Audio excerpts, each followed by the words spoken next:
Segundo bloque de arquitectura. Ya hablamos de diseño y compartimos el espacio de Lucas Empigüé, pero ahora les dije al inicio del programa que íbamos a hablar de color y asociación de color. Toda esa paleta cromática que en primavera, verano enriquece en cuanto a floración y que en otoño e invierno nos maravilla en cuanto a su follaje y la desnudez del esqueleto de las diferentes especies vegetales. Pero muchísimo de todo esto les va a hablar la ingeniera agrónoma Liliana Gutiérrez en la siguiente nota.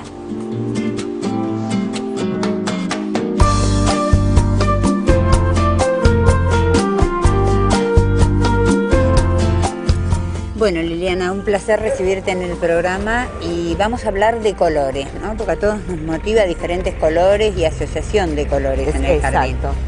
Sí, hoy vemos que el color es un elemento clave en el diseño del jardín y cuando nosotros hablamos de colores, no solamente desde el punto de vista abstracto, sino que el color nos transmite sensaciones, genera perspectivas, puede animar a un rincón determinado y cada color tiene una particularidad, es decir, vamos a empezar por el blanco, que Bien. Justamente lo tenemos acá con los convolvulus. El blanco es un color que va bien con todo, unifica colores, nos sirve de transición entre un color y otro. Sí. A su vez también potencia el color del elemento que está acompañando, nos da luminosidad.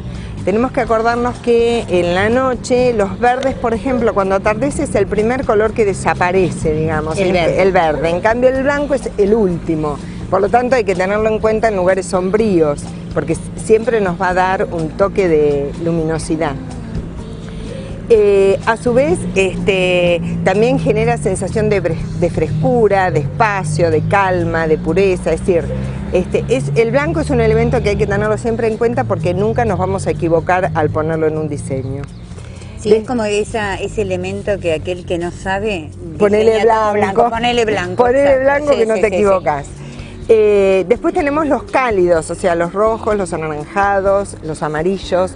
Esto es todo lo contrario, son colores que generan energía, pasión, alegres, es decir, son para tenerlos en cuenta en lugares donde hay chicos, donde hay una pileta, donde se vive mucho el verano. Y también estos colores nos generan una perspectiva, digamos, una ilusión óptica. Cuando nosotros utilizamos esos colores atraemos el espacio, claro, atraemos el foco hacia el observador. O sea, es bueno tenerlo en cuenta. De pronto en lugares muy espaciosos nosotros podemos trabajar bien con estos colores. Bueno, seguimos por los fríos. O sea, los fríos son los lilas, los violetas, los rosados. Y bueno, en este caso son colores que se deben utilizar a la sombra, es decir, se destacan más a la sombra. Y a su vez nos brindan una perspectiva de alejar el objeto hacia el observador. O sea que es muy bueno utilizarlo en lugares que son pequeños, en jardines chicos. Tratar de diseñar con estos colores en el fondo y hacia adelante o poner follaje verde o algún color claro, un crema o un blanco. También nos generan sensaciones de, digamos, de relajación, de concentración, de frescura. Y bueno, vamos al verde ahora. Hay una tendencia a lo que son los jardines, digamos, monocromáticos en verde, que están acompañando de alguna manera al estilo de casa, sí, con líneas rectas, sencillas. Bueno, en este caso nosotros tenemos que aprender a apreciar lo que son las texturas, la forma de la hoja, el color, el brillo más que el color, la opacidad. Y, digamos, para darle un toque de luminosidad a todo ese conjunto de verde es muy importante tener en cuenta las de hoja variegada. Es decir, un ilis pálida, un Pittosporum maggi, hortensias blancas variegadas, de hoja variegada. Eleagnus variegado. Eleagnus, o sea, todo eso nos va a dar un toque de luminosidad a ese rincón que está diseñado con material verde.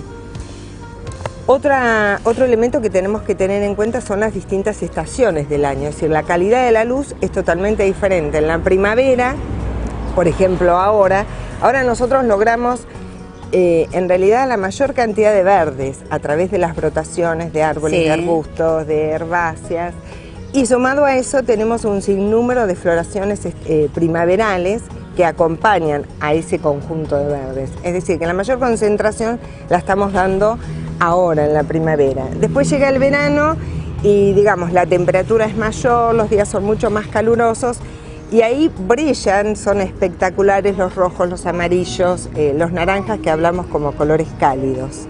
¿Y qué pasa con el verde? Estaría bueno que lo dijeras en verano. ¿Qué pasa con los verdes en verano? Los verdes en verano se van como aplacando, es decir, como que se va uniformando la masa de verde, cosa que no ocurre en la primavera. Claro, y entonces ahí la importancia del color lo tenemos en las flores. Y después toda esa masa de verde de la cual estamos hablando se transforma en los colores otoñales, donde en realidad ahí predominan los contraluces, los distintos colores espectaculares de los ocres, amarillos, rojos, bordeaux, que bueno, como ya sabemos, están dados por los copos de nieve, robles, liquidámbar, fresnos, sí, muchísimo, las gramíneas, los taxodios, las gramíneas que van cambiando. Y después, por último, nos llega el invierno, que ya, bueno, ahí es como que el verde ese tan lindo que teníamos en la primavera se va oscureciendo. A su vez, tenemos que empezar a apreciar el tema de las cortezas de los árboles, de un abedul, de un álamo blanco, de un cornus. Claro, creo que ahí es el tema cuando, por ejemplo, decimos cuando en invierno comienzan a aparecer los vacíos. Claro. Y eso es re interesante, que lo digas vos, poder ver la corteza que antes el follaje pasaba desapercibido. Entonces aprender a ver los esqueletos, que es tan lindo en invierno, ¿no? Claro, por ejemplo, los cornus, que tienen esas ramitas rojas. Y bueno, también... por eso es importante, aparte de las especies caducas, cuando uno diseña, saber qué va a pasar en las distintas épocas del año. No solamente con los corones, sino con las matas, con los follajes en general. De ahí que es importante siempre tener algún fondo verde, llámese por una trepadora que es perenne o por algún tipo de arbusto que es perenne, que sirva de fondo al resto, o lo que es caduco, o las herbáceas perennes que desaparecen la mayoría en el invierno, como para que siempre tengas, digamos, algún atributo de atracción en el jardín. Claro, es ese telón de fondo. De fondo. ¿Y vos cómo, te hago una consulta con respecto al tema del color y que me preguntaría yo o cualquier señora que está mirando el programa, ¿no? ¿Cómo hago para asegurarme tener flores todo el año? Claro, en ese caso, es decir, uno debe... saber que la estacionalidad, es decir, tenemos arbustos, herbáceas perennes y no tanto árboles, pero también que florecen en las distintas épocas del año. Entonces, en realidad, uno tiene que saber que, por ejemplo, en el invierno florecen los laurentinos, los iris ungicularis, los iberis, los brezos. Bueno, ahí munirnos de todo ese grupito como para que alguno de ellos en el invierno. Después sigue la primavera. Bueno, en la primavera sabemos que florecen las coronas de novia, los convolvulus, los membrillés, dimorfos. Es decir, en primavera tenemos un montón de arbustos y herbáceas. En el otoño, y bueno, ya esperamos los ocres, los naranjas, los amarillos que lo dan arbustos y árboles. Y después volvemos nuevamente al ciclo. Claro, nuevamente al ciclo. Es decir, lo importante sería en el diseño del jardín es decir, la estacionalidad, tener secuencia de floración. Sí. Secuencia y a veces también coincidencias de floraciones, como por ejemplo las que vemos en este caso. ¿Qué te parece si dejamos esta nota de asociaciones para el próximo programa? Bueno, muchas gracias.